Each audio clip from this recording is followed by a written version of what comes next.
Hello मेरे प्यारे students, कैसे हैं आप सब। आई होप आप सब अच्छे होंगे। आपकी स्टडीज बहुत ही जबरदस्त चल रही होगी। मेरा नाम है इंजमाम खान। स्वागत करता हूं आपका हमारे शानदार यूट्यूब प्लेटफॉर्म जिसका नाम है एफएमआई करियर इंस्टीट्यूट। जैसा कि बच्चों आपको पता है कि प्रारंभ सीरीज का कारवां स्टार्ट हो चुका था और आज हम इस कारवां को आगे बढ़ाने वाले हैं। और आज हम बात करने वाले हैं क्लास 12th बिजनेस स्टडीज के chapter number 2 principles of management के बारे में। जो फर्स्ट चैप्टर हमने पढ़ा था nature and significance of management के, आखिर मैनेजमेंट का नेचर क्या होता है, उसकी इंपॉर्टेंस क्या होती है एक बिजनेस ऑर्गेनाइजेशन को सक्सेसफुल बनाने में, ये सारी की सारी चीजें हमने चैप्टर नंबर 1 के अंदर पढ़ी थी। अगर अभी तक आपने चैप्टर नंबर 1 नहीं पढ़ा है बच्चों, तो प्लेलिस्ट में जाके आप क्लास 12th बिजनेस स्टडीज की प्रारंभ सीरीज नाम से प्लेलिस्ट पे जाएं और उस पे चैप्टर नंबर 1 के सभी लेक्चर्स को थॉरोली रिवाइज कर लें और नोट साथ के साथ बना ले। और अगर आपको कोई डाउट रहता है उस चैप्टर के अंदर तो आप कमेंट सेक्शन में अपने सवालों को छोड़ सकते हैं। आज हम बात करने वाले हैं बेटा चैप्टर नंबर 2 के प्रिंसिपल्स ऑफ मैनेजमेंट के बारे में। मैनेजमेंट आखिर क्या होता है वो हमने चैप्टर नंबर 1 के अंदर समझने की कोशिश करी थी। इस चैप्टर के अंदर हम बात करेंगे कुछ सिद्धांतों के बारे में जो एक मैनेजर को, कुछ प्रिंसिपल्स के बारे में जो एक मैनेजर को मैनेजमेंट के अंदर या बिजनेस के अंदर डिसीजन लेने से पहले ध्यान में रखने चाहिए।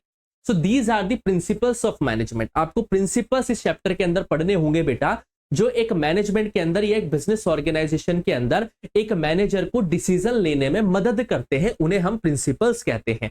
जैसा कि हमने लेक्चर नंबर 1 के अंदर पढ़ा था कि principles are the guidelines. Principles क्या होते हैं बेटा? गाइडलाइंस होते हैं जो एक मैनेजर को दिशा दिखाते हैं कि पर्टिकुलर सिचुएशन में उसे कैसे और किस तरीके से और किन सिचुएशंस को ध्यान में रखते हुए डिसीजंस लेना चाहिए। लेकिन याद रखना, वो सिर्फ और सिर्फ गाइडलाइंस प्रोवाइड करवाते हैं।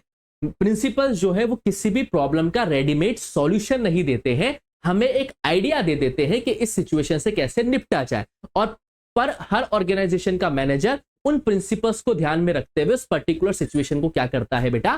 फेस करता है। तो एक बार हम फटाफट से रिकॉल कर लेते हैं कि हमने प्रीवियस लेक्चर में क्या क्या पढ़ लिया था। हमने देखा था कि प्रिंसिपल्स ऑफ मैनेजमेंट का मतलब क्या होता है। सो प्रिंसिपल्स आर दी गाइडलाइंस जो हर एक मैनेजर मैनेजमेंट के अंदर डिसीजंस लेने से पहले ध्यान में रखता है। उसके बाद हमने बात करी थी फीचर्स की कि मैनेजमेंट प्रिंसिपल्स के आखिर क्या क्या फीचर्स होते हैं। अगर अभी तक आपने इसका लेक्चर नंबर 1 नहीं देखा है बच्चों, तो मैं आप लोगों से ये रिक्वेस्ट करूंगा कि आप प्लेलिस्ट में जाके फटाफट से इसका लेक्चर नंबर 1 अच्छे से रिकॉल कर लें ताकि आपको किसी भी प्रकार का कोई भी डाउट ना रहे। और आज के इस लेक्चर के अंदर हम बात करने वाले हैं इंपॉर्टेंस ऑफ मैनेजमेंट प्रिंसिपल्स कि आखिर प्रिंसिपल्स ऑफ मैनेजमेंट के या जो मैनेजमेंट के सिद्धांत होते हैं। अब आप बोलेंगे सर आप बार बार बोल रहे हैं मैनेजमेंट के प्रिंसिपल्स, तो आखिर प्रिंसिपल्स है क्या? तो वो हम आगे फर्दर लेक्चर्स में पढ़ेंगे कि मैनेजमेंट के आखिर कौन कौन से प्रिंसिपल्स होते हैं, किस किस के जरिए वो प्रिंसिपल्स दिए गए हैं और उन प्रिंसिपल्स का मतलब क्या होता है। सबसे पहले हमें आज के इस लेक्चर में बात करनी है कि जो मैनेजमेंट के प्रिंसिपल्स होते हैं उनकी आखिर एक इंपॉर्टेंस क्या है एक बिजनेस ऑर्गेनाइजेशन को सक्सेसफुल बनाने में। तो आज का जो हमारा लेक्चर रहने वाला है वो इंपॉर्टेंस पे रहने वाला है कि आखिर प्रिंसिपल्स के जो मैनेजमेंट होते हैं उनकी इंपॉर्टेंस क्या होती है, या हम कह सकते हैं उनकी सिग्निफिकेंस क्या होती है। यानी कि एक बिजनेस को सक्सेसफुल बनाने में उन प्रिंसिपल्स की क्या इंपॉर्टेंस होती है या क्या उनकी सिग्निफिकेंस होती है, ये हमें आज के इस लेक्चर के अंदर बहुत ही अच्छी तरीके से समझने की क्या करनी है बच्चों? कोशिश करनी है कि what are the importance of management principles, और we can say that what are the significance of principles of management, कि आखिर इन मैनेजमेंट प्रिंसिपल्स की क्या इंपॉर्टेंस है एक बिजनेस ऑर्गेनाइजेशन को सक्सेस दिलवाने में, और आखिर इसकी सिग्निफिकेंस क्या होती है एक बिजनेस ऑर्गेनाइजेशन को ग्रोथ दिलवाने में। इज दैट क्लियर और नॉट बेटा? अब ये बात ध्यान रखना बेटा, जैसा कि मैंने आपको प्रीवियस लेक्चर में भी बताया था कि जो मैनेजमेंट के प्रिंसिपल्स होते हैं वो एक गाइडलाइंस होते हैं मैनेजर्स के लिए, और मैनेजर कोई भी डिसीजन लेते वक्त इन गाइडलाइंस को बहुत ही अच्छी तरीके से फॉलो करता है। ये जो प्रिंसिपल्स होते हैं मैनेजमेंट के, ये किसी भी प्रॉब्लम का रेडीमेड सॉल्यूशन नहीं देते हैं, लेकिन हाँ इन प्रिंसिपल्स को अडॉप्ट करके, इन प्रिंसिपल्स को इंप्लीमेंट करके मैनेजर्स काफी सारे जो नुकसान इन केस हो सकते थे उनसे बच जाते हैं। ये बात आपको ध्यान रखनी है। सो प्रिंसिपल्स ऑफ मैनेजमेंट की इंपॉर्टेंस क्या होती है वो अब हमें यहां पे समझने की कोशिश करनी है। तो पहला इसमें हम इंपॉर्टेंस पढ़ेंगे providing managers with useful insight into reality. क्या पढ़ेंगे बेटा हम? पहला इसके अंदर इंपॉर्टेंस लिखिए बेटा मेरे साथ, प्रोवाइडिंग मैनेजर्स यूजफुल इंसाइट, ये जो प्रिंसिपल्स होते हैं मैनेजमेंट के, ये मैनेजर्स को एक इंसाइट प्रोवाइड करवाते हैं, providing manager useful insight into reality.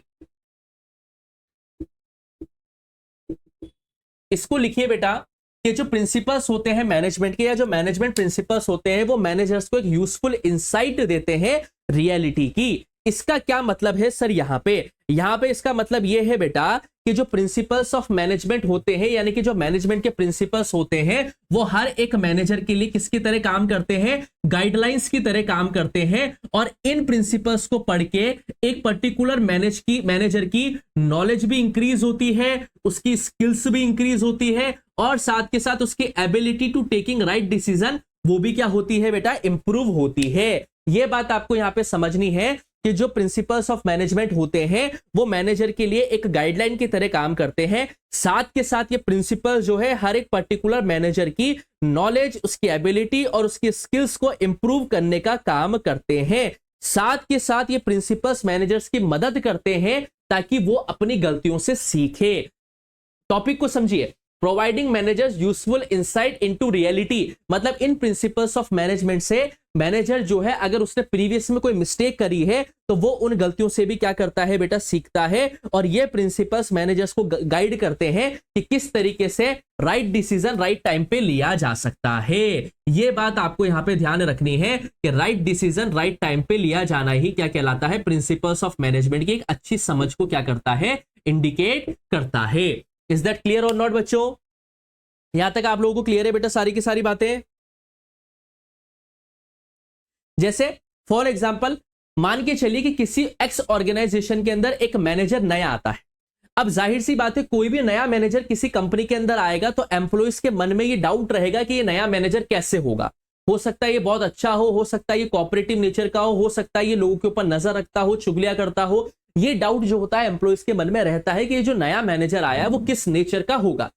अब एज ए समझदार मैनेजर ये जानता है कि अगर जैसे ही मैं बिजनेस ऑर्गेनाइजेशन के अंदर एंट्री लूंगा और जाते ही अगर मैं सब चीजों के अंदर बदलाव करने लग जाऊंगा तो कुछ एम्प्लॉइज ऐसे होंगे जो उन बदलाव को एक्सेप्ट करेंगे और कुछ एम्प्लॉइज ऐसे होंगे जो उन बदलाव को एक्सेप्ट नहीं करेंगे, बल्कि वो उन बदलावों के खिलाफ चले जाएंगे कि ये नया मैनेजर आते ही सारी चीजों को क्या करने में लग रहा है? बदलने में लग रहा है।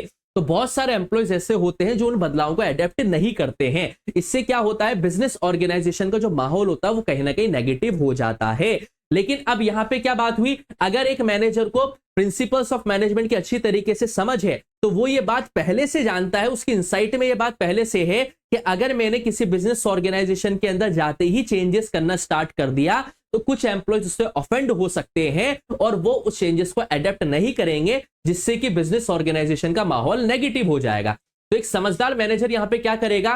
किसी भी बिजनेस ऑर्गेनाइजेशन के अंदर वो चेंजेस तो लाएगा, लेकिन धीरे धीरे लेके आएगा, सब एम्प्लॉयज के अकॉर्डिंग वो हिसाब से काम करेगा और जो उसे चेंजेस लेके आने हैं वो धीरे धीरे लेके आएगा। क्योंकि एक अच्छे मैनेजर को इस प्रिंसिपल की समझ होती है कि अचानक से अगर वो कोई बदलाव लेके आता है तो उससे काफी सारे एम्प्लॉयज रेजिस्ट करेंगे। इसलिए एक समझदार मैनेजर जो होता है, जिसने प्रिंसिपल्स ऑफ मैनेजमेंट को बहुत अच्छी तरीके से समझा है, वो चेंजेस तो किसी ऑर्गेनाइजेशन के अंदर लेके आएगा, लेकिन स्लोली लेके आएगा ताकि कोई भी एम्प्लॉय क्या ना करे बेटा? रेजिस्ट ना करे। ये बात आपको यहां पे बहुत अच्छी तरीके से समझनी पड़ेगी। इज दैट क्लियर बच्चों? तो पहला आपको इंपॉर्टेंस ये बात ध्यान रखनी है।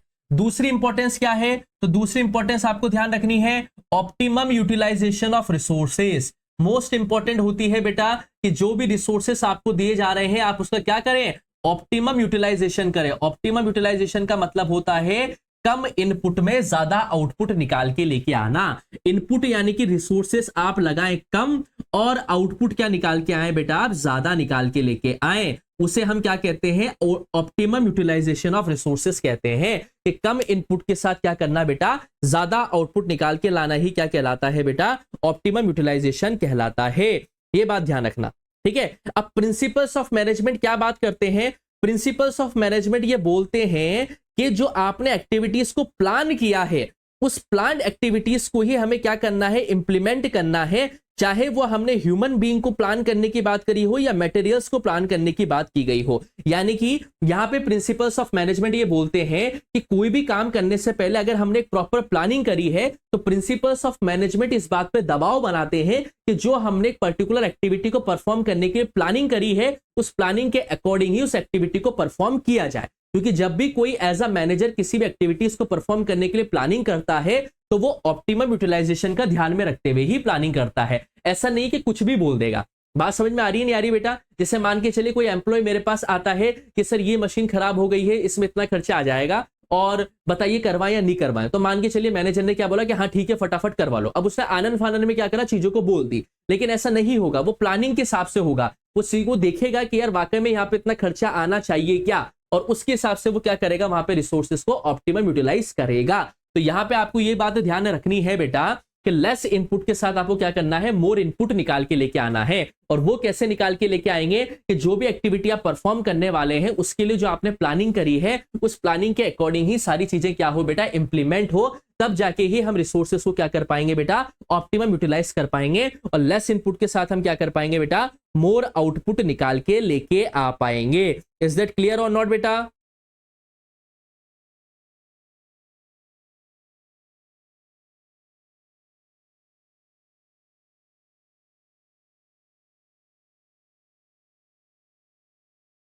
क्लियर है बेटा?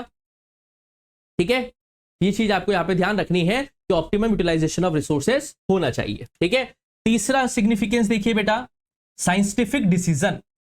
साइंटिफिक डिसीजन क्या होता है? कोई भी डिसीजन लेने से पहले उसके पीछे एक लॉजिक जरूर होना चाहिए, उसके पीछे दिमाग जरूर लगना चाहिए। ऐसे नहीं कि कुछ भी काम हो जाए। बात समझ में आ रही नहीं आ रही बेटा?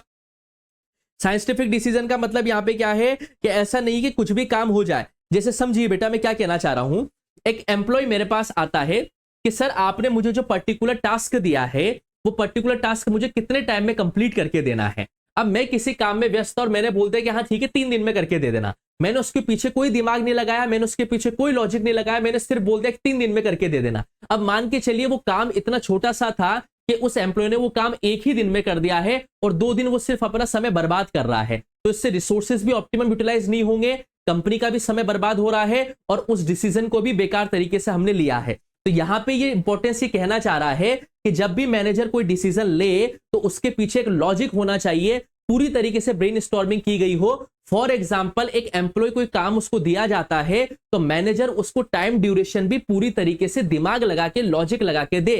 वो मैनेजर को ये ध्यान रखना पड़ेगा कि इस पर्टिकुलर काम को करने में कितना समय लग रहा है और उसके अकॉर्डिंग ही वो क्या करे बेटा, उस काम को डेलीगेट करे। फॉर एग्जाम्पल मैंने आपको कोई काम दिया कि बेटा कल आपको nature and significance of management chapter पढ़ के आना है, ठीक है, और फिर उससे रिलेटेड मैं आपको 150 क्वेश्चन दे दूंगा। 150 क्वेश्चन आपको एक दिन में करके लेके आने हैं। तो जाहिर सी बात है मुझे पता है बेटा कि एज ए इंडिविजुअल आपको स्कूल भी जाना है, कोचिंग भी पढ़ाई करनी है, होमवर्क भी पढ़ाई करनी है, तो 150 क्वेश्चन आप एक दिन में कैसे कर पाएंगे? तो ये जो मैंने आपको टास्क दिया ये मैंने आनंद फानन में आपको दे दिया, इसके पीछे कोई लॉजिक नहीं था। तो लॉजिक क्या होना चाहिए? मैं आपको बोलता कि बेटा कल आपको nature and significance of management के 10 क्वेश्चंस लेके आने हैं या 10 क्वेश्चंस के आंसर लिख के आने हैं। तो ये जो मैंने आपको टास्क दिया इसके पीछे एक लॉजिक लगा था, इसके पीछे एक साइंटिफिक ना टेक्निक लगी थी। मतलब ये जो मैंने आपको टास्क दिया है इसके पीछे एक लॉजिक है कि हाँ एक as a individual as a student आप उन 10 क्वेश्चंस को कर सकते हैं। तो आनंद फानन में कोई भी डिसीजन नहीं लेना है, मैनेजर्स अपनी मन मर्जी का डिसीजन नहीं ले सकता। उसके पीछे क्या होना चाहिए बेटा, एक लॉजिक होना चाहिए ताकि जो रिसोर्सेस हैं उनको प्रॉपर तरीके से इस्तेमाल किया जा सके और ऑप्टिमम यूटिलाइजेशन भी हो सके। इज दैट क्लियर और नॉट बेटा?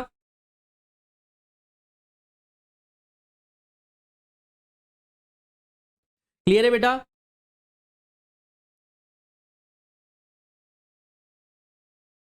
चलिए फोर्थ देखिए बेटा, meeting changing environment requirement. Requirement इसका मतलब क्या है सर? इसका मतलब यह है बेटा, जैसा कि मैंने आपको फर्स्ट चैप्टर में भी बताया था कि बिजनेस का जो एनवायरमेंट होता है वो डायनेमिक होता है। क्या होता है बेटा? डायनेमिक होता है, यानी कि वो लगातार बदल रहा है। बिजनेस का जो एनवायरमेंट होता है बेटा वो क्या होता है? डायनेमिक होता है, यानी कि लगातार बदल रहा है।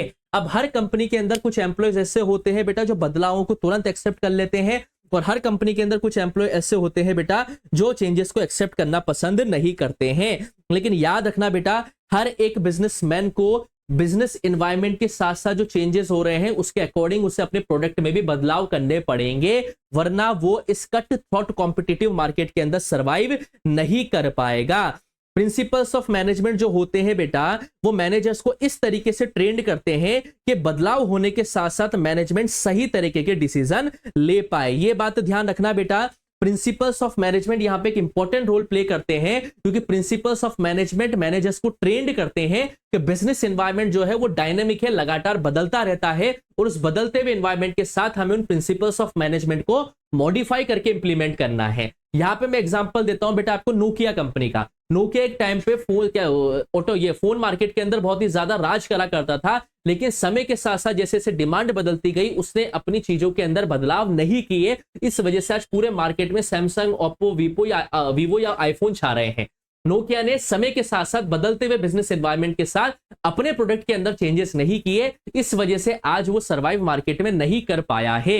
इसलिए ऐसा कहा जाता है कि प्रिंसिपल्स ऑफ मैनेजमेंट मैनेजर को इस तरीके से ट्रेंड करते हैं कि वो बदलते हुए एनवायरनमेंट के साथ उन प्रिंसिपल्स ऑफ मैनेजमेंट को मॉडिफाई करते हुए क्या करे बेटा, according to the situation of the market उन प्रिंसिपल्स को अलग अलग तरीके से वो क्या कर सकते हैं, इंप्लीमेंट कर सकते हैं, ताकि बदलते हुए एनवायरनमेंट के साथ आप अपने बिजनेस ऑर्गेनाइजेशन को भी क्या दे पाए बेटा, ग्रोथ दे पाए। इज दैट क्लियर और not?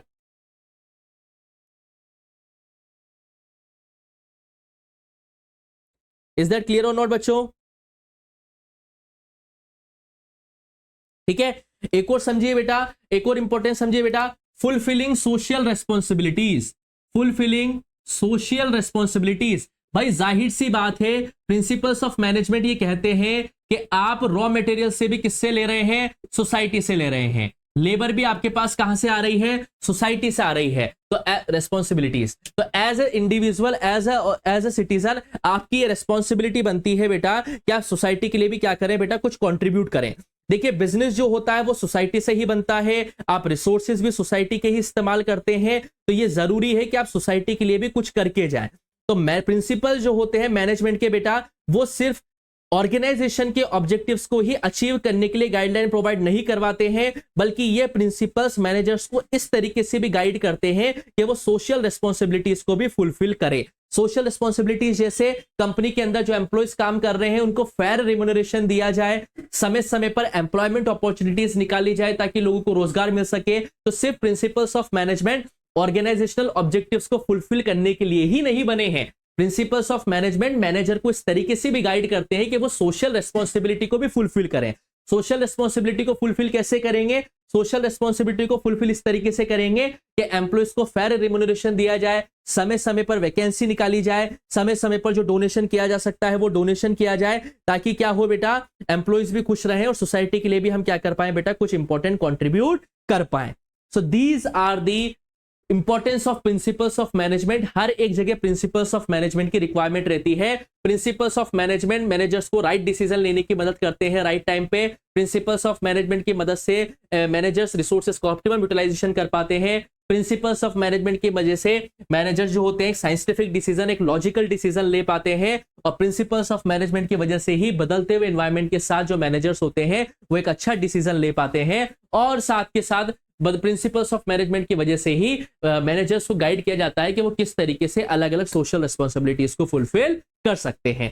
So these are the importance, और we can say that significance of principles of management. I hope आपको ये इंपॉर्टेंस समझ में आई होगी। नेक्स्ट लेक्चर में हम प्रिंसिपल्स ऑफ मैनेजमेंट को डिस्कस करेंगे कि सर आखिर मैनेजमेंट के प्रिंसिपल्स क्या होते हैं, कौन कौन से होते हैं, और नेक्स्ट लेक्चर में हम हेनरी फेयोल सर के बारे में जानेंगे जिन्हें फादर ऑफ मॉडर्न मैनेजमेंट कहा जाता है। हेनरी फेयोल जो कि फ्रांस के नागरिक हैं, उन्हें कहा जाता है फादर ऑफ मॉडर्न मैनेजमेंट, और उनके दिए गए प्रिंसिपल्स को ही हम यहाँ पे समझने की कोशिश करेंगे। 14 प्रिंसिपल्स उनके जरिए दिए गए हैं, तो हम पहले हेनरी फेयोल साहब के बारे में कुछ जानने की कोशिश करेंगे, फिर उन्होंने जो प्रिंसिपल्स दिए हम उनको समझने की कोशिश करेंगे कि आखिर हेनरी फेयोल साहब उन प्रिंसिपल्स के जरिए क्या बताना चाहते हैं। आई होप आपको आज के importance of principles of management वाला टॉपिक समझ में आया होगा। फिर भी अगर आपको कोई डाउट रहती है बच्चों, तो आप कमेंट सेक्शन में अपने सवालों को छोड़ सकते हैं। एंड वीडियोस अगर आपको पसंद आ रही हैं तो वीडियोस को लाइक करो, दोस्तों के साथ शेयर करो और चैनल को सब्सक्राइब करना मत भूलना और बेल आइकन पर जरूर क्लिक कर देना ताकि आपको वीडियोस के नोटिफिकेशंस टाइम टू टाइम मिलते रहें। जल्दी ही मिलूंगा आपसे हेनरी फेयोल साहब के प्रिंसिपल्स ऑफ मैनेजमेंट को पढ़ने के लिए। तब तक के लिए आप लोग पढ़ते रहिए, मस्त रहिए। Thank you.